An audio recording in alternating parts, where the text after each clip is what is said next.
Kalau untuk hari ini saya melihat itu masih ada ruang penguatan walaupun memang sepertinya tidak sebesar seperti kemarin yang di mana hampir lebih dari 1%.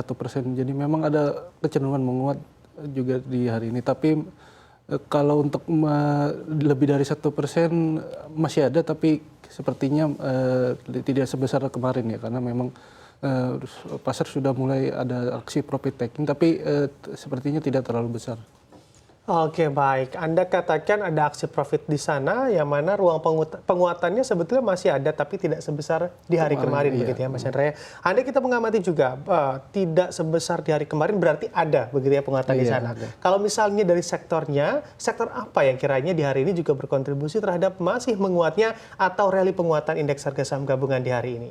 Kalau untuk hari ini saya melihatnya mungkin di sektor perbankan juga, terus juga mungkin masih lanjut di sektor infrastruktur juga, terus juga mungkin menjelang sekitar seminggu lagi masa kampanye dimulai, mungkin dari sektor telekomunikasi juga cenderung akan menjadi pendorong IHSG untuk hari ini.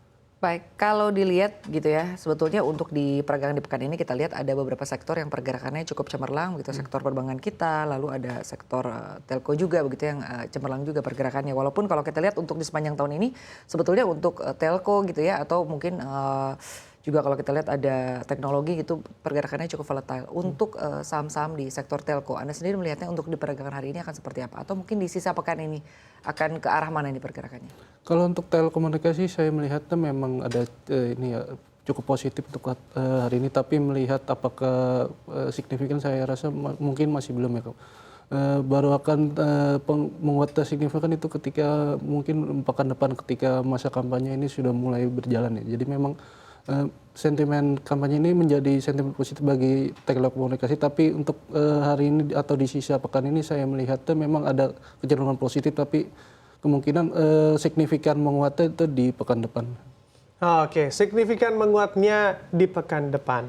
Kita mengamati juga tentunya penguatannya seberapa besar sih sebenarnya di sektor telco, karena banyak juga yang mengibaratkan bahwa memang perputaran uang di saat pesta demokrasi ini cukuplah besar Mas Chandra. Tapi memang hanya segelintir sektor yang kiranya juga dapat merasakan hal tersebut, contohnya ke sektor consumer. Anda melihatnya untuk ruang penguatannya di sektor telco ini akan seberapa besar juga dibandingkan dengan pembagian kue di sektor-sektor lainnya? Kalau untuk penguatannya saya masih berkisaran di 1%, kemungkinan ya di 1% atau 2% juga. Tapi melihat apakah ini pembagian kue di seperti di konsumer atau perbankan ini merata, saya melihatnya masih belum pasti, karena memang mungkin di tahun ini cukup berbeda seperti di pemilu seperti tahun 2019 sebelumnya sih. Baik, lalu membahas saham-saham di sektor perbankan ya. Kalau kita lihat untuk saham-saham di sektor perbankan kita akan seperti apa? Apakah untuk saat ini secara valuasi, disclaimer on ya, ini apakah memang harganya sudah cukup tinggi atau sebetulnya masih oke lah untuk dikoleksi, apalagi kita mau jelang akhir tahun gitu? Kalau untuk perbankan secara valuasi memang masih cukup oke ya, walaupun memang sudah beberapa hari belakangan memang sudah menguat, tapi memang secara dibanding dengan industri juga masih cukup kompetitif di saham perbankan, terutama juga untuk di big cap ataupun di middle cap sendiri. Nah, di sini juga tentunya bisa kita gabungkan juga. Kita cocokologi juga di mana sentimen dari The Fed ini akan ada ataupun diproyeksikan akan menahan suku bunganya kembali. Bahkan di tahun 2024 nanti The Fed juga mempertimbangkan untuk cut rate di 2024. Apakah memang hal ini juga seraya membuat saham-saham perbankan, khususnya perbankan big cap yang Anda katakan tadi Mas Chandra, ini juga ikut terbawa sentimen positif dan juga harganya terkerek naik?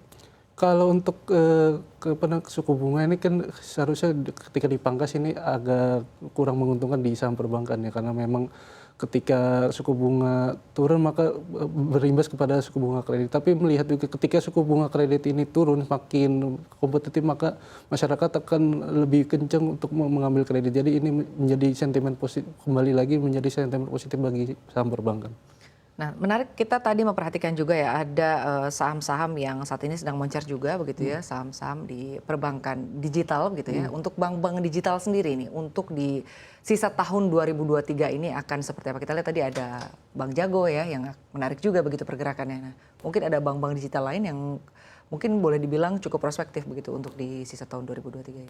Kalau untuk bank digital ini saya cukup optimis ya karena memang dari sentimen The Fed ini sendiri akan diprediksi akan lebih dovish akan menjadi sentimen positif bagi bank digital karena memang bank digital ini selain dengan suku bunga juga mirip-mirip mengikuti saham-saham teknologi, jadi sedikit lebih rentan terhadap kenaikan atau penurunan suku bunga, berbeda dengan saham perbankan biasa yang memang tidak terlalu terpengaruh sekali dengan tingkat suku bunga.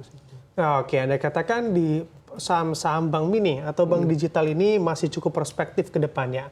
Sebetulnya melihat harganya saat ini atau beberapa sejumlah harga dari emiten bank digital, apakah memang sudah menjadi level yang tepat untuk para pelaku pasar juga entry di sana? Karena memang memandang prospeknya cukup baik ke depan menurut Anda. Kalau untuk entry level saya melihat memang kemungkinan masih belum bisa diprediksi karena memang walaupun memang sudah cukup menarik, tapi apakah masih ada potensi koreksi sih saya melihatnya memang masih ada, cuma kenaikan ini mungkin masih bisa berlanjut di sisa tahun ini.